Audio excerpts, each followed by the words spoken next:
Jeddah OICC Malappuram ജില്ലാ committee Thennala Balakrishnan പിള്ളയുടെ വിയോഗത്തിൽ അനുശോചന യോഗം സംഘടിപ്പിച്ചു. ചടങ്ങിൽ നാഷണൽ, റീജിയണൽ, ജില്ലാ തലങ്ങളിൽ നിന്നുള്ള നേതാക്കളും പ്രവർത്തകരും സംബന്ധിച്ചു. OICC മലപ്പുറം ജില്ലാ കമ്മിറ്റിയുടെ ആഭിമുഖ്യത്തിൽ മുൻ KPCC പ്രസിഡന്റും രാജ്യസഭാ അംഗവുമായ മുതിർന്ന കോൺഗ്രസ് നേതാവുമായ തെന്നല ബാലകൃഷ്ണപിള്ളയുടെ വിയോഗത്തിൽ അനുശോചന യോഗം സംഘടിപ്പിച്ചു. ഷറഫിയ OICC മലപ്പുറം ജില്ലാ കമ്മിറ്റി ഓഫീസിൽ ചേർന്ന ചടങ്ങിൽ നാഷണൽ, റീജിയണൽ, ജില്ലാതലത്തിൽ നിന്നുള്ള നേതാക്കളും പ്രവർത്തകരും സംബന്ധിച്ചു. തെന്നല ബാലകൃഷ്ണപിള്ളയുടെ വിയോഗം ഇന്ത്യൻ നാഷണൽ കോൺഗ്രസിന് വലിയ ദുഃഖവും കേരളത്തിന് തീരാ നഷ്ടവുമാണ്. കേരളത്തിലെ കോൺഗ്രസിന്റെ സൗമ്യ നേതൃത്വമായിരുന്നു.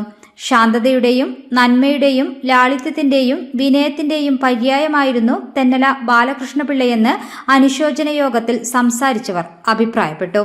ആക്ടിംഗ് പ്രസിഡന്റ് അസീസ് ലാക്കലിന്റെ അധ്യക്ഷതയിൽ ചേർന്ന ചടങ്ങിൽ OICC സൗദി ദേശീയ കമ്മിറ്റി ട്രഷറർ യാസർ പെരുവള്ളൂർ, പ്രിൻസാദ് കോഴിക്കോട്, OICC ജില്ലാ നേതാക്കളായ UM ഹുസൈൻ മലപ്പുറം, അലവി ഹാജി കാരിമുക്ക്, EP മുഹമ്മദ് അലി, ഫൈസൽ മക്കരപ്പറമ്പ്, കമാൽ കളപ്പാടൻ, സാജു റിയാസ്, അനസ് തുവൂർ എന്നിവർ സംസാരിച്ചു.